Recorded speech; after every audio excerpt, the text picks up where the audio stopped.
So this video is being brought to you by James at Top Dog Law. You've seen him on the channel a couple times. You heard a little bit of his story. He's a good friend and he's also in recovery. What's going on, guys? Top Dog Law is a law firm. We do mostly car accidents, slip and falls, medical malpractice, and sexual abuse. We want to help as many people as we can anywhere in the country. If you're looking for a trusted lawyer, send us a DM on Instagram at Top Dog Law or on the website www.topdoglaw.com. What's going on, y'all? Hopefully everybody's doing well. Hopefully everybody had a good day. I figured I'd finish up with part 3 of the story when I was in prison and bumped into the guy that I had robbed on the streets. So just to give a quick recap. All right, in my addiction, I had resorted to sticking up or robbing people that I did business with. If I felt they slighted me, if I felt, something went wrong, or if I felt they crossed me, then I thought that gave me the green light to rob them. I was like, well, they was doing bad business, whatever it might be. So this specific individual we're speaking about, me and him had done business.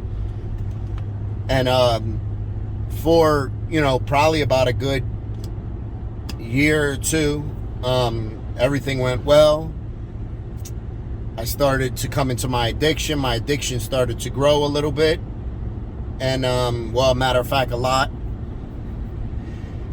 And one of the times that we ended up doing business, the gentleman, I think it was like he made me wait a little while, while we were doing a transaction where, and that type of stuff, mind you, that type of stuff happens in the drug business. It's a whole bunch of wait. You gotta wait at any level. It's, you're waiting to drop money off, you're waiting to get package, whatever it might be, right? And let me make this very, very clear that, I'm just telling this story. I left the individual's name out of it.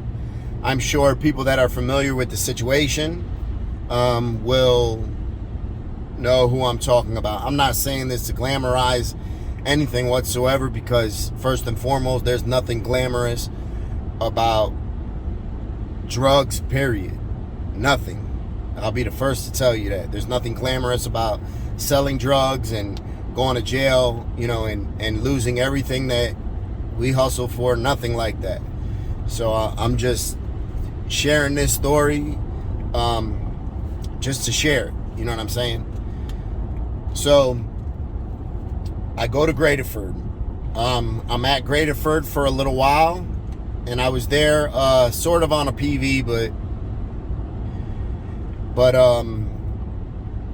I start going through withdrawals, right? So I'm feeling horribly sick, and as soon as I walk on the block, I see him. He sees me. Then I come out on the block to see if I see him. I don't see him later on that night, so we lock in. So then one day I'm coming back from the nurse, and I'm looking for him. And mind you, now withdrawal is kicking in heavy. And I was feeling like absolute trash. Once you start getting into withdrawal, all your energy is gone. You don't even have energy to get out of your bed, or the desire, or the will.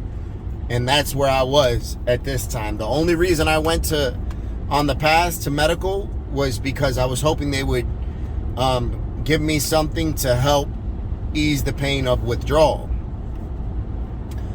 So mind you, I muster up all my strength to go out to the pass. I come back, and as I come back, I'm looking for him. I don't see him though, right? So I climb the stairs, and I remember every time I would have to go up those stairs, I was like, oh, they felt like a mountain, and it was just a flight of stairs.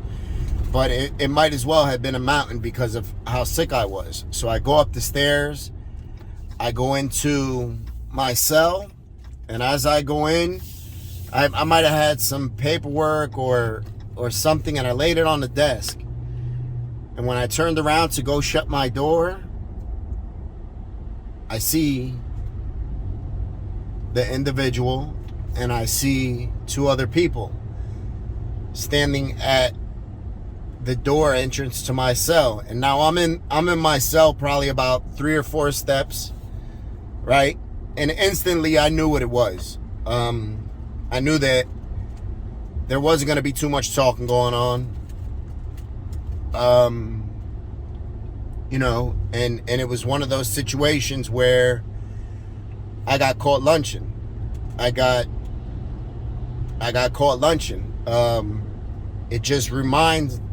It serves as a reminder for everybody that, listen, we might get over on somebody today, but we might have to answer for that tomorrow. And it might not be tomorrow. It might be 6 months. It might be a year. So I see the individual standing at the front of my cell. And like I said, he's with 2 other people. So the first thing I do is I tell him, well, why don't you come in here and we'll handle this between me and you. And those 2 don't have nothing to do with it. Mind you, all I'm doing is trying not to get into it with 3 people. You know, I was already feeling brand new, you know, feeling in good health and good shape and not going through withdrawal. I would have been all right with defending myself, you know, with 1 person. 3 people, that's definitely not going to happen. And now that I'm going withdrawal and dope sick, I'll be lucky to be able to defend myself against 1 person. And anybody that's been dope sick and watching this video, you know exactly what I'm talking about. So at first, one of the other guys tries to come in the cell. And mind you, I just take a step back, and the only thing that sort of that I was in a better position was as soon as I got to the cell block, I had already strapped up and had a knife. So that was the only thing that I was sort of a little more on point about, you know what I mean? And they didn't know that, you know, so they thought automatically, all right, we're going in there. He's not going to be armed. So as soon as I seen that it was the point that it was just going to get ugly, I pulled out my knife. One of the 3 of them had a knife also. So we sort of get to the tussling. And cells in Greaterford are extremely small. You know, there's not a lot of space to be fighting around and moving around for 1 person, let alone to have 4 people in a cell. So it ended up turning into 2-on-1. One of the guys stood at the door and was sort of watching out. And then the other one entered the room with the individual that I had an issue with. So it's sort of a mess at first. You know, we're sort of wrestling around. I'm trying to get my knife, and my knife was a razor. It was a razor, and it was, you know, probably about that big. And it was attached to... at the bottom, it was attached to a piece of plastic, and it was like 3 razors that were melted side by side on a broken toothbrush. So this was a toothbrush, and there was 3 razors separated by little folds of cardboard. And then the toothbrush at the bottom, the razors were stuck inside the toothbrush, and they were separated by, you know, little folds of cardboard, so that it in turn, it was like having 3 razors. So all I was trying to do was get a good, hopefully a good slice on one of them, and maybe, you know, once they felt the blood flowing, they get up out the cell, because that happens a lot. But the bad thing about a razor is if you get it caught, if you try to cut somebody like on a shirt or something like that, 9 times out of 10, the razor's gonna get stuck inside their shirt. The material is gonna snag the razor, and when they go to pull back or go to back up or whatever, they're gonna end up taking your razor with them, and maybe not even know that they take the razor. And mind you, this didn't have a handle on it. This was extremely like some real homemade shit, but that's sort of what you have in those circumstances. So the two of them come in the cell, we're tussling. As I'm trying to cut one, because I figured, all right, I knew I was in a losing situation. I knew I wasn't going to be able to come out of there, victorious. I knew that wasn't going to happen. So I said, all right, at least one of these guys, I'm going to grab one of them, and one of them's going to be in trouble. I'm going to cut them up as much as I can, because I know that's the same thing that they're planning to do to me. And that's basically what happened. I end up tussling with one and just grabbing a hold of him, and we're fighting. Another thing that I was trying not to do, I was like, I just can't go to the ground, because if I go to the ground, I'm in trouble. So I was trying to, there's like cabinets that are built on the wall, and I remember just putting my back in between the cabinet and like the toilet, so I was sort of wedged up where they could only come at me from the front. As I'm doing that, I got one guy, I grabbed his shirt and sort of just, went like that and grabbed his shirt and was trying to cut him, but at the same time I was trying to hit him. I ended up cutting my hand in the process of it. I cut the dude nowhere near, what I thought was gonna happen. I thought I was gonna cut him and he was gonna cut out. He didn't even really know he was cut when I first cut him. And so he just kept on fighting. The individual behind him was the one that I initially had the beef with. He came in second. He was the one that had the knife. So as I have the guy's shirt and my arm was sort of up, he sort of reaches over the guy and starts trying to poke at me. He ended up catching me in the arm, cut my arm, decently. I had on, you have to wear blues and stuff. So I had on long sleeve blues, which sort of helped to sort of protect my arms a little bit more. But I ended up getting cut twice. The dude ended up getting cut. I don't know if he dropped his knife or if the knife broke or whatever happened, but there was only, I remember seeing him a couple times trying to stab like over his buddy, and then he came around the side, punched me, and I'm tied up with this guy. So I couldn't even really swing. I had one arm loose at the time, but because I was sort of wedged in, I was in a jam. So dude comes to the side, starts swinging off on me. I like to say, you know what I mean, that I came out of that thing victorious. That's not what happened, though. I ended up having, having my arm cut, having my forearm cut, and dude is teeing off on me on the side. So one of my teeth ended up going through my lip, right on, like if I shave my mustache, you can see I have a scar going through my lip. And I also had, black eye.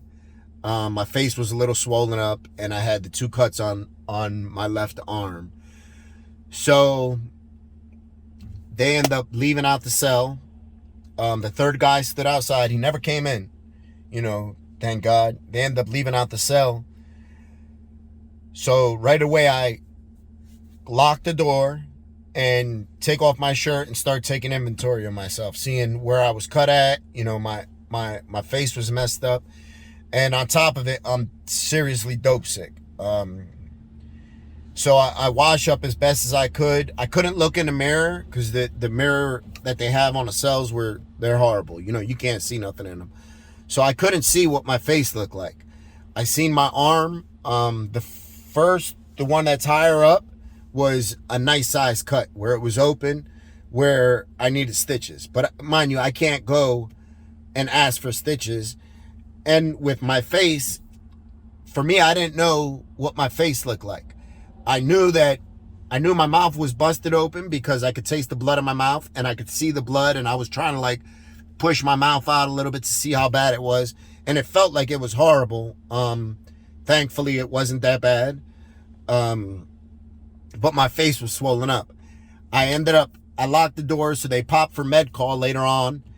And I asked my neighbor to pass me a mirror. So he had a mirror I looked at, see my face was, my eye was swollen. It was all red. My face was a little beat up. My arm was cut nice. So my neighbor gave me some Neosporin and stuff. So mind you, the only guy that I knew out of this was the one that I had the initial beef with, the one that I robbed. The other guy, I couldn't pick him out. If I was to see him again, I don't know who he is. He had a hat on. I know sort of what he looks like. But the one thing I did know is he got cut. So I know that there's somebody that's going to need some medical attention, that he got cut. And from the blood that was on the floor, I could tell that he got cut. He got cut worse than me. I know that. So I was sort of, thinking, okay, I'm going to end up going to the hole, and this is all the same day still. So I was like, all right, I'm going to end up going to the hole. They're going to come around. They're going to see, he probably went to the medical, because he needed medical attention because of getting cut. So I'm waiting. They lock down for the night. Nothing happens. Another part of being dope sick is insomnia. You don't sleep. So I'm up the whole night.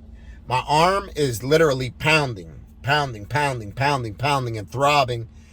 And at the same time, I'm dope sick. So it was absolutely the most horrible dope sickness that I've ever felt, because not only was I in pain from getting into this altercation, but I was also dope sick on top of it. And when I went to sick call to see the nurse, earlier that day that I was returning from the past, when they came in my cell, they gave me blood pressure pills. So I took that to try to go to sleep, and it didn't really help. It just helped to calm me down a little bit. So the whole night I'm thinking, and I was like, man, I'm literally, in my head, I was like, if they just leave it as it is, I'm all right with that, because I had no energy whatsoever to go and do something to somebody else, even to seek revenge or seek whatever. I didn't have the energy physically. I wasn't able to do it. The next day, so now I have to sort of pry my door closed so that people can't just open it. So I end up prying my door closed, so that people can't just open it and sneak in there while I'm curled up in bed dope sick. So the next day, one of my homies comes to the cell door and asked me what happened. Word had got out on the block to him, and he asked me what happened. I ended up breaking down to him and telling him what happened. This guy was... He was very well respected in the street and also in prison. But there also goes by, there's certain rules to this stuff. That if you rob somebody, you sort of deserve whatever comes with that. So that's the tip he was on. He was like, yo, whatever beef dude had with you, he said, you bought that. I don't have nothing to do with that. But he said the other guy that came and the other guy that stood at the door, he said they didn't have nothing to do with it. He said, so now there, with those two, that's an issue. So he asked me, he's like, what do you want to do? I told him, I said, look, I'm physically not in any shape to do anything. I said, give me a couple days. Let me just sort of heal up and feel better. And that's what he agreed. He's like, all right. Told me what cell number he was in, and told me, when you decide whatever you want to do, once you start feeling better, when you decide whatever you want to do, you come to me and you let me know. And if you decide you want to go head up with dude, I'll make sure that you guys go head up and nobody gets in. And, or he said, if you want to leave it alone, I'll make sure that it's left alone, I'll bring you guys together. You guys can squash it. He said, one thing I'm not going to let them do is I'm not going to let them come in this cell and take advantage of you while you're, not able to defend yourself. Which to me, I thought that was dope. I thought that was honorable. And come to find out that same dude, he in the streets, he used to be a millionaire. And that same dude ended up getting addicted to heroin from bagging up heroin back in the days in the 80s. So he knew what I was going through a little bit, and I think for that reason, and me and him, we always had good business, had a good relationship. But in the whole situation, I was in the wrong because I robbed dude, so he was just coming to do what he was supposed to do. And that was the end of the story. I got what I deserved. And that was it. It just, throughout all that, I learned that, we might get away with stuff today and tomorrow, but eventually we're going to have to answer for a lot of the stuff we do. Next time, I'll tell you guys what ended up happening after I got done being dope sick. Because we were still on the same cell block. After a couple weeks, I started feeling better. And for me, I wasn't all right with, if dude would have came to the cell by himself, then that would have been all fine and dandy. He didn't come to the cell by himself. He came with 2 other people. So now I got issues with those 2 other people. And I still felt some type of way that the guy, came and stabbed me while I was dope sick. If the tables were turned, I would have done the same thing though. So I understood that part, but I still felt some type of way.